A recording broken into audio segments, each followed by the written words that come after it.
Hi, I'm Hal Roberts. This is Bridge City News. Here's some of the top stories we've been following.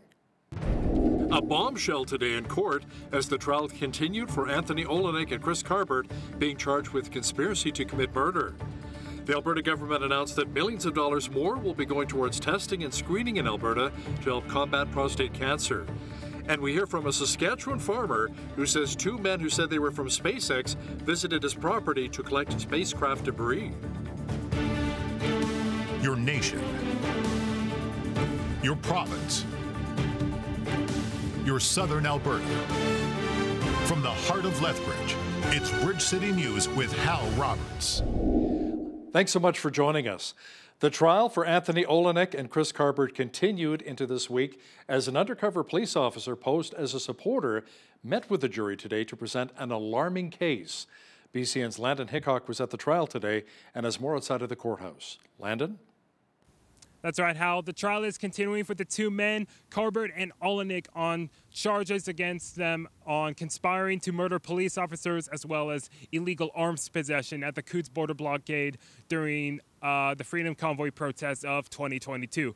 Now, we just heard the testimony of an undercover female police officer, so she will not give her identity away. She was there during the Coutts border blockade. She had multiple interactions over the course of multiple days with Anthony Olenek. She claims that in one conversation with him, he told her it was his destiny to be part of this movement, and that when they come to Coutts, referring to the RCMP officers, he'll kill them all and slit their throats, using the thumb against the neck gesture. Keep in mind, this was her paraphrasing, so this hasn't been fully confirmed yet. In another such conversation that the officer claimed that she had with Olenek, she claimed that Anthony said that he was part of a greater security detail representing the protesters at Coutts, and that Chris Lysak, who was charged back in February of this year on lesser charges, was his quote-unquote hitman and sharpshooter. Now, she is just one of many witnesses that are expected to appear over the next few weeks until mid-July, when the verdict is expected to happen. But for any updates, we'll keep you posted. But the last couple of days just showed some damning evidence against, specifically, Anthony Olenek. Thanks so much, Landon. That was Landon Hickok joining us outside of the Lethbridge Courthouse. A police training scenario is taking place today on the west side of the city. Lethbridge Police Service reports that the tactical team is conducting a training scenario until about 9 o'clock tonight. It's taking place along the river to University Drive and up from Whoop Up Drive to the Riverstone subdivision. LPS also say the training poses no risk to the community. Calgary Mayor Jyoti Gondek says Calgarians are doing their part in the face of a major water disruption. She says she really understands that people are having to make sacrifices right now since a water main broke about a week ago. Residents have been asked to cut back on showers, washing dishes, and doing laundry as the city's water reserves are being threatened. City officials are hoping that the pipe will be repaired fairly soon. We need to install and weld the replacement pipe. That pipe was sent to site yesterday, and the installation is going to take approximately 2 days. Then we'll need to fill and flush the full feeder main, which, given the size of this pipe, will probably take about 3 days. That process is going to remove any sediment from the pipe, and it'll get us ready to return the flow from the Bears Paw treatment plant. The last step is preparing to have the water flowing again to our reservoirs or our tanks that exist underground in various communities. This is going to take about 2 days, and that includes water quality testing. There's a major scam hitting the city of Calgary right now. The city's parking authority says it has seen a rise of fake parking tickets being slapped on vehicles around Calgary. Officials say the phony forms closely resemble actual parking tickets, but direct drivers to pay the tickets on a scam website called CalgaryParkPlus.com. Drivers are encouraged to call the city to confirm their parking ticket is legitimate. The Alberta government says more funding will be going to the Alberta Cancer Foundation to help in the fight against prostate cancer. Officials say $3 million will be invested over the next couple of years to help with more testing and screening, which includes PSA tests and scanning. Officials say the funding will be matched by the Alberta Cancer Foundation for a total investment of about $6 million. The province says 1 in 6 Alberta men will develop prostate cancer during their lifetime, and it's vital to support men improving prostate cancer care. The province also announced that more action will be taken to protect our province from invasive aquatic species. Environment Minister Rebecca Schultz says Alberta will soon have the highest fines in North America to help stop zebra mussels and other invasive species from entering the province and causing chaos in our waterways. Starting next week, fines for not removing a bilge plug when transporting a watercraft will jump from $180 to $600. And fines for failing to stop at an open inspection station will increase from $324 to $4,200. These are the highest fines anywhere in Canada and North America. It shows that we are taking action now to ensure we remain invasive mussel-free for years to come. Why such strong action? Why such high fines? Well, it's because the stakes are so incredibly high. Just one boat carrying invasive mussels can put an entire aquatic ecosystem at risk and lead to millions of dollars in damage to irrigation infrastructure and, of course, to our waterways. Well, it was another beautiful day across much of southwestern Alberta today. Jeanette Rocher is now with an early peek at the forecast. Jeanette, it may be another nice night to fire up the barbecue. Well, if you do, then surely the smell of steaks and burgers will be blown all around the neighborhood. So as long as you don't mind a bunch of neighbors, hungry neighbors showing up at your doorstep, maybe make some extra just to go around, because those wind gusts, those wind gusts that have been plaguing us for the past few days, they are sure to continue into tonight. We are looking at wind from the west at 40, gusting to 60 kilometers per hour. As we get into Thursday, more wind possibly, but sunshine certainly, and we're looking at a high of 24 degrees, so a little bit warmer than it was today. As for the rest of the week, we are looking at plenty of sunshine, and I'll be back later in the show to give you that 7-day update. Note to self, make enough burgers and steaks for everyone. Got it. Thanks so much, Jeanette. Federal officials offered an update on the 2024 wildfire season. Emergency Preparedness Minister Harjit Sajjan says many regions of the country are at an elevated risk right now due to hot and dry conditions. Now, the key areas of concern include northeastern British Columbia, northern Alberta, south central Northwest Territories, and northern Quebec. There are also several new wildfires over east central and west central Quebec, which is the region of most risk for this upcoming week. While expected rainfall is in some regions may reduce the risk of fire, thunderstorms and associated lightning strikes present a concern of new ignitions, though. Potential flash flooding could also complicate firefighting efforts. Now, I continue to urge all Canadians to be prepared. When it comes to wildfire, it's an important part of their prevention education. So I encourage all Canadians to check out the Fire Smart program online. It can help you to protect your home and also your community. Alberta wildfire officials say there are currently 18 active wildfires burning in our province, mostly in the northern region. Two men who didn't identify themselves but said they work for SpaceX visited a farm in Saskatchewan to collect cosmic junk that fell earlier this year from one of its spacecraft. Farmer Barry Sawchuk first spotted the debris on his farm northeast of Regina and says he was contacted by the company for the retrieval of the wreckage. They got a hold of us, like SpaceX got a hold of, but it was through the media that SpaceX found out, and Samantha Lauer. She's instrumental in figuring out who's it belonged to. I mean, it's interesting to see people's reaction to something out of the ordinary. You just say, you have space junk, and I get the one thing is it's a little community that is on the map type deal now. I mean, whatever. Let's hope that it doesn't happen again, and somebody's hurt out of it. A fire has left a Winnipeg church with substantial damage. The blaze broke out on Tuesday afternoon at the Holy Ascension Greek Orthodox Church. Fortunately, no one was hurt, and the cause of the fire is still under investigation. The building already had previous water and heat damage from fires in nearby buildings years earlier. A recent report says 424 patients have been forced into Ontario nursing homes they did not want to go to since Premier Doug Ford's government passed a law back in 2022. Recent data shows the rate of those moves is increasing. One 83-year-old woman is facing a $26,000 hospital bill under the law. Her family said they will not pay for it.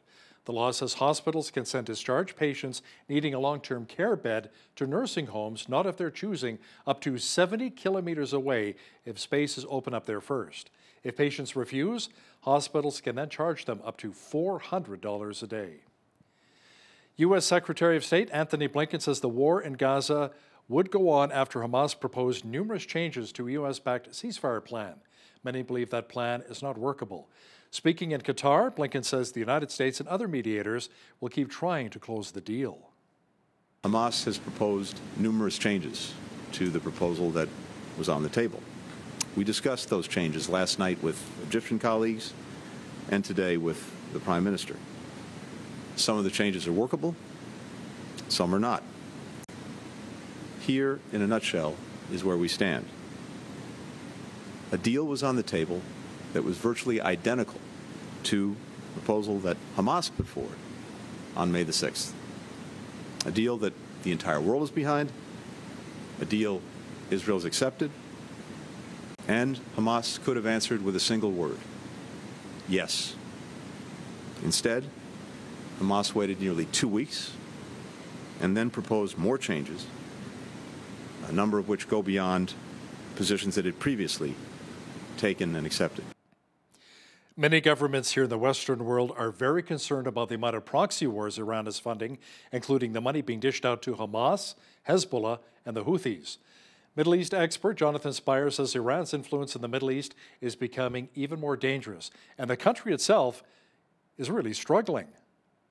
Inside Iran, the regime is in some disarray. The regime is not managing the country successfully. The Iranian economy is in a mess. They have an unemployment rate of 9%. They have an inflation rate of 38.5%. The Iranian rial, the currency, is at its lowest point against the dollar for many years. So the country is being mismanaged to a very high level.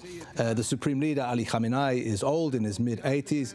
He's trying hard to preserve what he regards as his legacy. One of the ways he's doing that is by trying to introduce very ideological, very extreme, hardline officials into the key positions of state. The result of that is that in the key positions of state, affairs are being mismanaged. Unsurprisingly, when you introduce zealots that don't have skills instead of technocrats who have skills, you get chaos as a result. That's what's happening inside Iran. But by contrast, if you look at the Iranian impact on the region, the Arabic-speaking Middle East, then the Iranians are doing extremely well.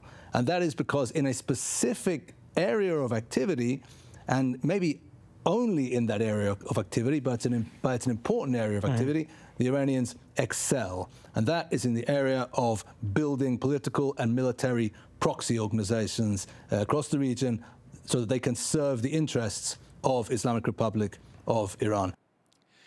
A unit of the Kartia Brigade fired upon Russian military positions in the Kharkiv region to quell Moscow's offensive into northeastern Ukraine. The brigade's commander says modern weapons and ammunition could help them to destroy more targets in a short period of time. А роботи завжди багато. Окупант лізе, його треба нищити. Інколи закінчуються набої. Тому хотілося б, щоб набоїв було більше. Щоб не думати, де їх брати, що брати. Щоб ти знав, що ціль прийшла, зарядив гармату, відпрацював і все. Тому ждемо допомоги від наших любих друзів, які, я надіюсь, що дадуть нам сучасну зброю, сучасні набої, і ми будемо вдвічі швидше нищити окупанта. Do you remember the excitement or anxiety you first felt when you went away to summer camp as a child? Deepa Sivakumar is an instructor of early childhood education at Lethbridge College. She gives some valuable advice on what parents can do to prepare their kids to have a fun summer camp experience. It's important not to show their own anxiety and fearness with your children, because children, you know what, like they can easily sense the fear of their parents, and it might worry them as well. So for parents, like it's important to instill the confidence in the children, like show a positive attitude about the camp experiences, reassure them like they have gone through challenges earlier, and this time they will be capable of like going through all those challenges. So reassuring them and giving them confidence will really help the children to be more resilient, and it will also help them to deal with the challenges that they're going to face when they are at the campsite. Make sure you catch more of BCN's Jeanette Roche's interview with early childhood education instructor Deepa Suvakumar coming up later in our broadcast. You know, it seems everywhere we turn lately, we're seeing artificial intelligence, and it's making its way into our lives, from talking to us in our homes and cars to singing us a song. Well, this is exactly how the brand new theme song came to be for the Fort Macleod 4-H Beef Club. Janita Ducoke, who's the mother of 3 of Fort Macleod's young 4-H'ers, edited this video and created the club's new theme song entirely with the use of AI. Ducoke says she did this to showcase the kids' talents.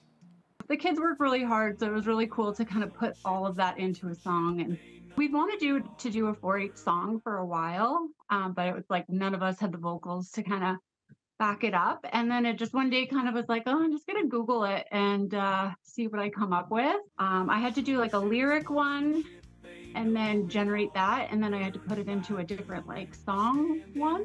Just kind of give it a few ideas and what you wanted to say, and you kind of generate it from there. It takes a little playing around with to kind of get it to sound the way you want it to. So it took a lot of attempts, because like the lyrics and stuff like that, it was so easy and like it sounded so good. Like the poetry and everything was like amazing, and would come up with things that I didn't even like put in the prompts. So it is scary, honestly. You don't know where it's gonna head, but I think there is a beauty in using it for certain things, for sure. Very cool. You gotta love technology. By the way, you can check out that new theme song on the Fort Macleod 4-H Beef Club's Facebook page. A Lethbridge hockey player has been drafted into the Professional Women's Hockey League. Dara Gregg was selected by Montreal in the 4th round of the draft, or 23rd overall. The 5'7" forward played last season for Colgate University in Wisconsin, helping the Raiders to the NCAA's Frozen Four national semifinals. Gregg watched the June 10 draft with friends and family here in Lethbridge. She says it was pretty exciting to hear her name being called, and she's looking forward to joining Montreal for training camp in October.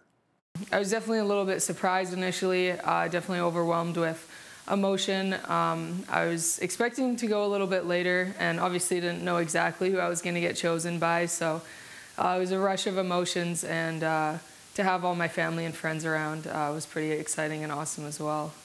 Yeah, I couldn't be more excited. The fan base there is unreal. I've already had so much support through social media and heard from so many fans there, I guess, which is pretty awesome. I do need to learn a little French, I think, because I don't speak any at all, so I should definitely get on that a bit. But yeah, Montreal is a great city, and I'm excited to be there. Yeah, no kidding. By the way, Dara Gregg is not the first family member to be drafted. Her brother Ridley was a first-round draft pick of the Ottawa Senators back in 2020, and he also won gold at the World Junior Hockey Championships in 2022. Successful family. Well, it was another beautiful day for a walk across and around Nicholas Sharon Park today in Lethbridge. So much sunshine and warm temperatures, and that should continue for the rest of the week. A full look at the weather pictures on deck. With the recent windstorm we had here in Lethbridge, the city says they had calls of about 62 damaged trees and 14 calls of trees on power lines. Wow. Well, we do get quite a bit of wind here, which is probably why people call us the Windy City. Jeanette Roche is now with all of the weather details. Jeanette, what kind of conditions are we looking forward to seeing the rest of the week? Well, sunny but windy times this week, Hal, including this evening as we're seeing those wind gusts up to 60 kilometers per hour. Overnight low of only 7 degrees. As we get into Thursday, though, we're going to see those temperatures rise. 24 for a high, lots of sunshine, and that sunshine remaining for the most part for the next few days. They're up to 27 degrees on Friday, down to 23 on Saturday, and then we are seeing a 60% chance of showers Sunday right through Sunday night as well. A high of only 13 on Sunday, and then as we get into Monday and Tuesday, looking at high teens, so high of 16 Monday, 19 degrees on Tuesday. So we're really seeing the warm weather mostly towards the end of this week. And the average high for this time of year, 22 degrees. 8 is the average low. 33 was our record high on this day back in 1959. And in 1999, we had the record low on this day, which was 1 degree. Okay, sun rose this morning at 5:23. Sunset this evening at 9:40 p.m. We are looking at 16 hours, 17 minutes of daylight, 1 minute longer than yesterday. Days are getting longer as we're slowly getting closer to that summer solstice, which is coming up on June 20th. So we're sitting in the longest days of the year these days. Pretty nice. Okay, lots of sunshine expected on the island and the coast tomorrow. High of 19 in Victoria, same thing for Vancouver. Edmonton, clearing skies in the morning, leaving a mainly sunny day for the rest of the day. 20 for a high there, and a high of 22 degrees in Calgary tomorrow. As we look into the rest of the prairies, we're seeing more moisture though. So we're seeing a 30% chance of showers in Saskatoon, 19 for a high. We're seeing scattered clouds, also sunny conditions in Regina. 24 is the high there, 20 for the high. In Winnipeg, looking at 30% chance of showers. Also up to 40K winds and 50K winds in some of those prairie cities as well. As we get into the central part of the country, 27 is the high in Toronto, looking at a 60% chance of showers. Risk of thunderstorms. Same thing for Ottawa. You can see that risk of thunderstorm in the afternoon. 60% chance of showers, 26 for the high. Both Ottawa and Toronto also very humid. Humidex at around 30, 33. And Montreal sitting at 27 tomorrow with a 30% chance of showers there. As we get into the Maritimes, Fredericton sitting at 25 degrees with a mix of sun and cloud. Halifax could see a 30% chance of showers and a risk of a thunderstorm. 25 there, 25 for a high also in Charlottetown. Seeing periods of rain, and then rain ending in the morning in St. John's tomorrow, high of 19 degrees. So there you have it. That is your forecast. A U.S. court has found fruit company Chiquita Brands International liable for financing a Colombian paramilitary group.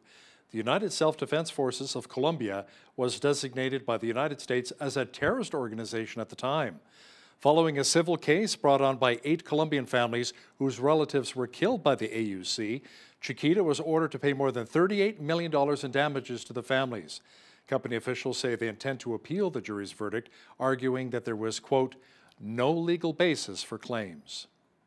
Shares in Canadian Western Bank soared almost 70% following news it was being bought by National Bank of Canada. National Bank shares, meanwhile, fell after the announcement of the all-stock deal that values the Edmonton-based lender at around $5 billion. The deal will see Quebec-focused National Bank expand its geographic reach in Alberta and British Columbia, while CWB is expected to maintain its branch locations. Quebecor has filed a complaint with the Competition Bureau. It stems from a deal between Loblaw and wireless carriers Rogers and Bell through their joint venture Glentel. The company says the deal would give Bell and Rogers exclusive selling rights at the mobile shop in store kiosks at Loblaw-owned grocery stores. Quebecor says that would shut its Freedom Mobile out of 180 stores. It argues the agreement is an attempt by the dominant players in the telecommunications market to thwart competition. Now, here's a look at today's markets. The TSX was up 74 points on the day to finish at 21,961. The Dow was down 35 points to 38,712. The S&P 500 was up 45 to 5421, and the Nasdaq was up 264 points to finish at 17,608. West Texas Intermediate oil was up 60 cents to 78.50 US per barrel. Natural gas was down 8 cents to 305 US. Gold was up $7.96 to $23.2498 US an ounce, and silver was up 45 cents to $29.73 US an ounce. Feed wheat is at $8.85 per bushel, barley is at $6.29, canola is at $14.10, and corn is at $7.67 per bushel. Live cattle were down $1 to $183.65. Feeder cattle August contract was down 8 cents to $257.58. Lean hogs were up 8 cents to $92.03. And the Canadian dollar was up slightly over the past 24 hours to $72.88 US. Recapping one of our top stories, the trial of the 2 men accused of conspiring to commit murder of RCMP officers continued in Lethbridge. Chris Carbert and Anthony Olenek were charged back in 2022 during the Coutts border blockade. The court heard testimony from an undercover police officer who posed as a supporter and claimed that Olenek was determined to kill officers for the so-called revolution. The trial is expected to continue until around the middle of July. So how do you move forward after you've messed up? University professor and author Chris Rappazzini wrote a book on the subject and will share some thoughts with BCN's Jeanette Roche momentarily. When you see news happening in your community, be sure to send us an email at info@bridgecitynews.ca. Also, be sure to visit our website anytime to check out a number of stories and interviews. And by the way, a special programming note, as you watch Bridge City News, we are undergoing some specialty training in our newsroom, so we'll have a bunch of best of shows for you for about the next week or so, and we'll be back with regular programming on June the 24th. Thank you so much for your support.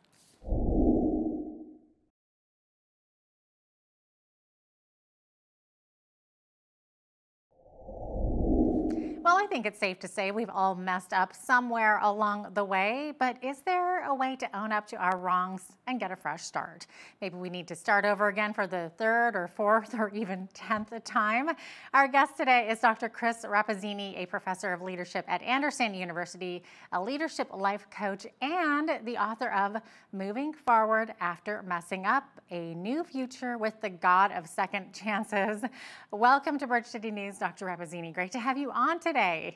Yeah, thanks so much, Jeanette. I'm thrilled to be with you. Oh, so fun. Okay, so your book was written out of some of your own experiences. So can you maybe share how your father's death from cancer impacted you and your brother? Sure, yeah. So my father, about 20 years ago, was diagnosed with a pretty aggressive cancer. So my brother and I, we were both teenagers at the time. And the cancer took his life in about 5 or 6 months. And we'll just say that our lives, my brother and I, our lives went in completely opposite directions. So I ended up going to a Bible college in Chicago. Later on, went into ministry, got married, had a family, became a pastor and a professor. Whatever the exact opposite of that is, that's my brother. Okay, so he went to, we'll just say, a state school here in the US. And I like to say he majored in college life. And eventually he dropped out of college, moved to the state of Colorado about 15 years ago when Colorado changed some of their marijuana laws, and found a group that he fit in well with there. But eventually became homeless and burned a lot of bridges with my family, particularly my mother. And so we just went in totally opposite directions. And I realize everybody grieves and mourns in different ways. And praise God that thankfully I was surrounded by Christians, a loving church. I dove into the scriptures and through prayer to help me move forward after that. He had other remedies that he thought was helping him, but in the long run, it ended up really hurting him. And then just a couple years ago, once our grandmother passed away, it was my responsibility to let him know this. I think it was because I was the spiritual one of the family, or because I was the only one who was still on talking terms, but that's loosely because, we hadn't talked in years. And I was trying to get a hold of him and I couldn't, and he was homeless. So a lot, that can be challenging, but I've come to find out that he was in jail and was arrested for his alcohol and, drugs and things like that. And that's really where the book picks up, because I realized, wow, he messed up, and how can I walk him through the process of moving forward? But also I realized in that process, there are times in the past that I've messed up too, not as publicly, and even ways that I messed up with him in our relationship that I needed help. I needed help moving forward as well. I needed a second chance from God also. I think everybody does. Absolutely. Are you and your brother on speaking terms still? How is he doing? Yeah, thanks so much for asking. So thankfully, he was in and out of rehab a couple times, but he's doing a lot better now. So in one of the rehabilitation centers, it was really, really helpful for him. He's not a Christian yet, I like to say, because we're still praying for him. But he became a house manager of one of his houses, and then he became a peer-to-peer coach. And now he's actually a leader or a coach to the coaches and oversees several recovery houses. So he's been clean for about 1.5 years now. And yeah, we speak about once a week, once every other week, something like that. which if you would have told me that 2 years ago, I would have, laughed in your face. That was not a possibility. But yeah, our relationship is a lot healthier than it was. And he allowed me to share some of his story in the book. And so I'm so grateful for him. And in fact, I dedicate the book to him. Oh, that is beautiful. Okay, so I was going to ask you, why did you begin the book with this discussion on the importance of taking responsibility for our actions and the difference between a problem and a condition? Yeah, well, I had a professor in seminary who would say, in life, you make decisions and your decisions make you. In other words, you have some consequences because of your decisions and you have to own up to it. And I think that's one of the things that, we all need to do is we all need to own up to our mistakes. We all have to identify the reality of what's really going on. But a lot of times we like to think that, drugs is the problem, or our spending habit is the problem, or, my ex-spouse or my boss, they're the problem. And yeah, okay, there's problems there, but there's something deeper than that, and it's the condition. And there's a difference, I like to say, between a problem and a condition. A problem is like a broken bone or a cut. It'll heal on its own, but a condition is a long-going sickness that you really have to manage, and there's really no overcoming it. And we all have a condition, and the condition is sin. It's the sin that's within us. We're all fallen, we're all depraved. And so a lot of times what people try to do is they try to fix their problem when they haven't even identified that really it's not a problem they're trying to fix. They need to work on the condition. And the condition of sin can only be fixed in one way. And I believe that's through Jesus Christ. And so, like I said, my brother's doing well, but he's got, I believe, a little bit further to go to fully and truly be healed from his condition of sin. And of course, we all face obstacles. So what are some common obstacles that people face when trying to move forward after messing up, and how can they overcome them? Well, and obstacles come in all shapes and sizes. A quick story is we just moved into a house a couple years ago, and I had a upstairs kind of bedroom that we converted into an office. And I'm looking up at the ceiling. I see a brown spot right next to the vent. I think, oh, that's interesting. And so I took a picture of it. Didn't do anything, just took a picture of it. And a couple weeks later, I look up and I think, did that grow a little bit bigger? And so I kind of compare it to, the picture that I took, and maybe, but I don't do anything about it. And then a few months later, there's a terrible rainstorm outside. My wife is gone. I'm trying to put the kids to bed. I hear something in my office and I peek through the door, and what do I see but practically a waterfall coming down onto my desk from the ceiling. So I run down to the kitchen, grab the largest pot I could find, climb up into the attic, see that it's leaking from the roof. I put the pot up there. Now you would think that the next day I'd get up on the roof or I'd call somebody to fix it. I don't. I just left the pot up there for like 2 months.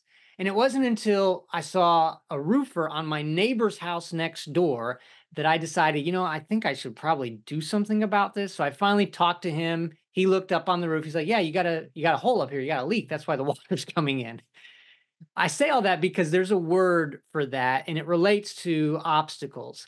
The word for that is denial. Denial. I was in denial. I was in denial that there was a problem, and I just thought it would go away, maybe on its own, or maybe it would heal itself. And I think a big obstacle for people moving forward is that they deny that there even is a problem. They think that, well, no, it's somebody else's fault, or I can handle this on my own. And when we say that to ourselves, when we deny that, then there's really no hope in us moving forward. So I think one of the major obstacles is to face what is really going on. Unfortunately for my brother, he had to have, an official judge to let him know, hey, this is what's really going on. But so many people today, we think we don't have that opportunity to have a judge, and we just keep living the way that we live, and we refuse to actually face reality. True, so true. I would imagine humility could be another one of those obstacles, and that is something that your book touches on quite a bit, is humility. So can you maybe explain what real humility entails? Right, and I think that's so interesting when it comes to humility. Especially, for believers, for Christians, humility ought to be our calling card. I mean, it ought to be who we are known for. The hard part is in the world of social media today, with getting messages out there, there's a lot of false humility. At least what I'm seeing when I either watch the news, of course not you guys, but when I watch the news, because you guys have true humility, you're really wanting to make a difference, but you watch these other news programs or go on social media, and there's a lot of false humility out there. But true humility goes deeper. True humility is about empathizing with other people. It's about showing pure compassion. And even the word compassion means to suffer alongside people. It means to recognize our limitations is true humility. It means to put other people first, to be selfless. Philippians 2 is a great example of this, that Paul writes about having the mind of Christ Jesus. In fact, I like to think there are two types of people in the world. Not extroverts and introverts, but there are here I am people and there you are people. Here I am people go into a room and say, hey, here I am. Let me tell you all about what I'm doing. Let me tell you about my business. Let me tell you about what I just purchased. There you are people go into a room and they go up to people and they say, hey, there you are. Hey, how's your family going? Hey, how's your spouse? Hey, how are your kids doing in school? Hey, how's your business going? There you are people. And what God is doing is he's turning here I am people into there you are people. And he does that through us being humble, right? And so having the mind of Christ, being humble, who Jesus took on the very nature of man and humbled himself and was obedient. And I think that's what he requires us to do if we're going to move forward after messing up. Speaking of which, what advice would you offer someone who feels stuck in their past mistakes and who maybe are struggling to move forward past that? Well, of course, facing that reality. But after you've done that, I think it's so crucial that we get connected with other people. We get connected, maybe even a support network. We are not meant to live alone. I mean, COVID taught us that, right? We're not meant to be isolated from other people. We're meant to do life together. And so often that's what happens when we mess up. Usually we are alone. Now, sometimes we mess up and we're with people. And so if you're messing up with people, you might need to find a new group of people so that you're not messing up with those people, but find some other people that can help and support you and encourage you. So I think that's huge. I think also just making personal goals. Maybe that's 6 months goals, 2 months goal, maybe even 1 week goal. And then what are you going to do this week to get you there? What are you going to do today to help get you to where you want to be? So yeah, getting in support networks, setting those goals, and then I would say also making amends, trying to get connected with those past relationships that have been broken, that have been, the bridges that have been burned, but to reconcile those relationships with other people. Restoring those relationships for sure. And now in your book, you also say that there are 4 steps individuals can take to build a new future for themselves. Really quickly, what are those? Because I know we're kind of limited on time here. Sure. Yeah. So, well, the good thing is that was, I would think 3 of the 4, right? Get connected in a good network. And then make those goals, those personal goals, get reconciled with those people that you've hurt. But then I think the 4th one, which is really, really important, and that is share your story. Share your story with other people, because you don't know whose lives you can touch. You don't know whose lives you can change by just sharing your story, because it's so amazing, Jeanette, how many people have either loved ones or who have messed up, and all they need is to hear a little bit of hope coming from somebody else that will give them the courage, the strength to move forward, that they need for that day to get one step closer to where they really, truly want them to be, where God wants them to be, really. Yeah, definitely. Now, of course, you're talking about making those, amendments with other people. But sometimes it's important to restore our relationship with God too, right? That's kind of a big key.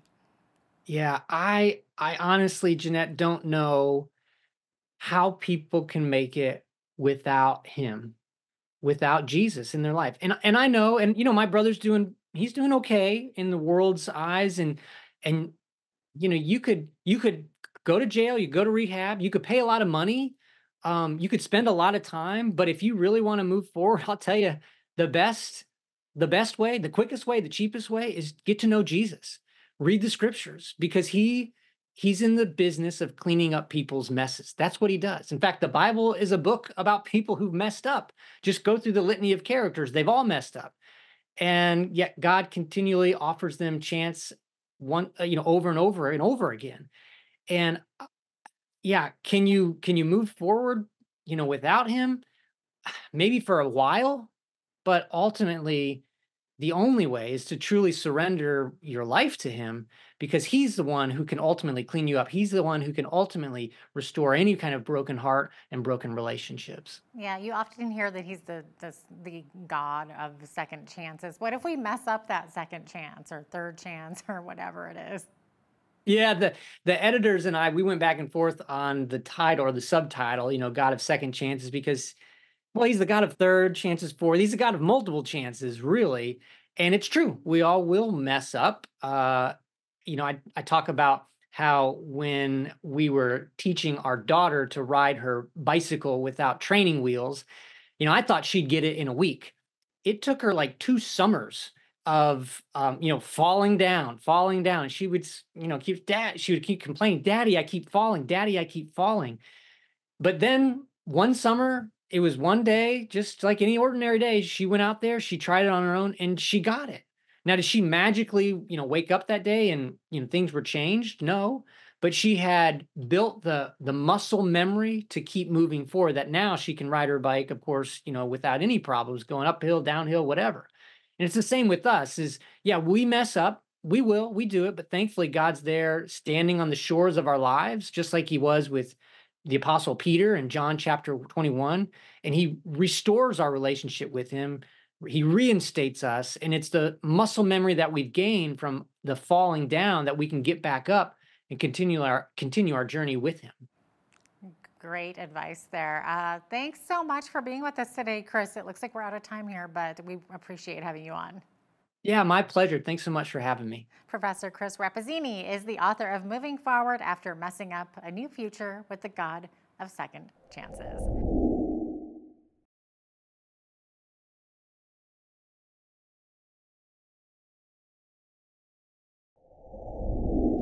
Well, over the summer months, many children will spend some time at summer camps. Some kids may be super excited about this, but for a lot of children, this may be their first time away from their parents, and that can potentially cause some anxiety. So today we're going to chat about some of these challenges with Deepa Sivakumar. She is an instructor in Lethbridge College's Early Childhood Education Program, and she has more than a decade of experience in childcare and leading summer and after-school programs. So welcome to Bridge City News, Deepa. Great to have you on today. Thanks for having me today. Absolutely. I hope I said your name properly there too. Yes, yeah, it's perfect. It's correct. Okay, well, welcome. And Deepa, from your experience, how do younger children typically respond to their first time at summer camp? Is it, generally speaking, a bit of a mild anxiety, or is it a bit more than that? I would say it depends upon each child. So, like some children, they are more extroverts. They just really excited about trying new things and going to the camp, meeting new friends. And as soon as they see their fun activity in front of them, they just jump in. But for some children, like it might be fearful and scary. So I think it's normal for the children to have a mixture of nervousness and anxiety to try new things. So they might show some symptoms like being withdrawn or shy to participate in an activity and talking to new people. Some children might cry as well. But I think with the support from the educators and parents, children will be able to cope up with these challenges. Yeah, and what age group are we talking here? We're talking quite young children? Like I would say like 3 years and up. Yes, yeah. And as I said, like it doesn't depend upon the chronological age, it depends upon the developmentally appropriate age as well, because each child develops at a different stage. So depending upon their developmental level, their attitude, their personality types, the anxiety level increases or decreases. And as I said earlier, like some children are just very open and very casual, and they'll just fit right in the new environment. But for some children, it might be hard. Yeah, that's not every kid. That's right. And as parents, we also have a part to play here as well, too, right? So should we maybe be going over specifics about the camp with them ahead of time, like sort of describing what kinds of activities will be taking place? Is that helpful? Yes, of course. Like parents play a very big role in helping the children to know more information about the camp prior to the start date. Because you know what, like uncertainty, it leads to anxiety for many people, and so does for the children as well. So, giving the children some information about the camp details, whether it be the start date, the activities that they do, giving those information to the children will help them to relax their mind and feel more comfortable and confident when they start the camp. Yeah, good idea. And I would imagine also it might be a good idea to show your child maybe some pictures or videos of the camp that they'll be attending. Would that be helpful? Oh, yes, of course. Like showing them some photos of the camp experiences, like prior camp experiences, would be helpful because that will give them an idea, okay, what is going to happen? What are we going to do? Or even taking the children to that campsite, like few days in advance, if the parents have time, obviously. So it will also give them some confidence to get accustomed to that new environment, the new place. And parents can also talk with the children about the expectations that they are expected to follow through when they are at the campsite. And yeah, all of these information will just preparing the children like to be comfortable and excited about the activities that they are going to do will really help them to ease their anxiety and the tension that they might have. Yeah, I'm sure that's helpful for the parents too, just to kind of ease our minds to know what sort of environment our kids are going into, definitely. And I'm guessing that kids might have a lot of questions about camp. So we probably should maybe specifically set aside a window of time to allow them to ask whatever they need, right? Yes, definitely. The children will have tons of questions in their mind. So, as parents, it's important for them to open up that opportunity and provide those opportunity for the children to ask more many questions that they might have. So, I would also recommend parents not to encourage children to ask questions at the last minute, but few days or even months in advance so that it will give the opportunity for the parents to gather the information or find the answers for the children to provide those information to the children, whatever questions they might have. It will ease their mind and it will definitely be helpful. And you suggest that parents also should encourage the child to share information about how they're feeling with sort of open-ended questions, kind of like statements like, what do you think? Or how do you feel about this new experience? So how does something like that help? Asking open-ended questions is really really important because like open-ended questions like helps the parents or anybody to find out what the child is thinking about, what are the child's fear about the camp experiences, what does the child think about doing going to the camp, or what is the child excited about, because even if they are parents, like it'll be hard to mind read the children's mind, right? Like so putting those questions open-endedly helps the parents to gather more information from the children, and then it'll help the parents to support them positively. So I would suggest parents to refrain from asking leading questions or closed-ended questions, like questions that generates yes or no answers. So those type of questions definitely is not going to help the parents to know what the child is feared about or what the concerns that the child might have. So open-ended questions definitely will be helpful. Okay, so don't say like, are you excited or are you scared? More like, how are you feeling? Yes, yeah. How are you Yeah, feeling about this yeah. experience? Like, what do you think about this horse riding experience? What do you think you're going to do when you go for a like a canoe experience? Something like that. Like keeping it open ended Yeah. would be helpful. No, that's awesome advice. And Deepa, you also say that parents should role model confidence and empathy through our body language and our tone of voice, and that this will send our child a message that we care about how they're feeling and are there to support them through this journey. So how can we do this? What does this look like? Yes, like for parents, like when they send the children to the camp first time, they'll have anxious too, right? Like they'll be more anxious because like if it is a first time experience, they'll be more anxious just like children. So it's important not to show their own anxiety and fearness with your children because children, you know what, like they can easily sense the fear of their parents and it might worry them as well. So for parents, like it's important to instill the confidence in the children, like show a positive attitude about the camp experiences, reassure them like they have gone through challenges earlier and this time they will be capable of like going through all those challenges. So reassuring them and giving them confidence will really help the children to be more resilient and it will also help them to deal with the challenges that they are going to face when they are at the campsite. Okay, is there anything else that we can do as parents to build up confidence in our kids to be brave and thrive while they're away at camp? Yeah, like validating the children's feelings is important, like without judging or criticizing their feelings, right? Like the parents can say, like, I know you're worried about trying this new activity, but you can say, like, I'm confident that you will be able to manage these activities and then have a wonderful experience trying out these experiences. So that is more important.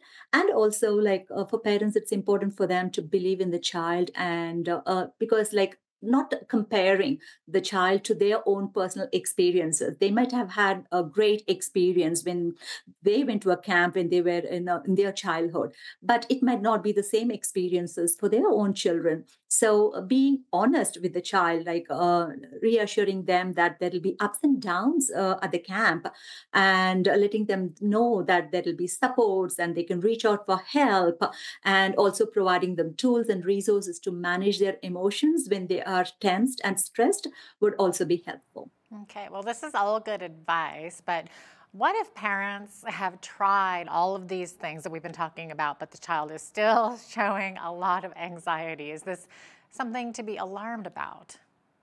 You know what, like if these strategies are not working for the children and if the child is still very anxious, I would recommend seeking the help of a professional. A psychologist might offer additional strategies that can address the children's specific fears or concerns. Okay, because there might be some deeper issues there.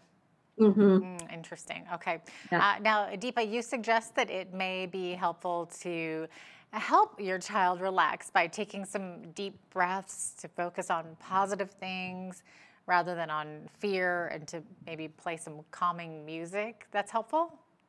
Yes, definitely. Relaxation techniques, it helps the children to deal with stressful situations and it also helps them to manage their emotions. And then after those relaxation techniques, it helps the children to focus on things that they have been offered, right? Like, as I said, simple techniques, like it not be too elaborate or too complicated. Simple techniques like deep breathing techniques will really help the children to calm down their body, mind, and then focus on the next activity. And even these things would be helpful. Like the parents can send the children with their favorite toys or pictures of their family members to the campsite so that when they're feeling low or when they're feeling stressed, maybe for some children, like looking at their family picture might be helpful. It helps them to know that there is somebody who loves them the most. So it helps them to calm their mind and focus on the things that they been offered. That's a really good idea. Or like you said, bringing a toy, a little bit of home Yes. to go along with Yes, them. yeah. A small toy would be helpful, Yeah. not a big one, a bag full of toys, but small, simple things that they're fond of.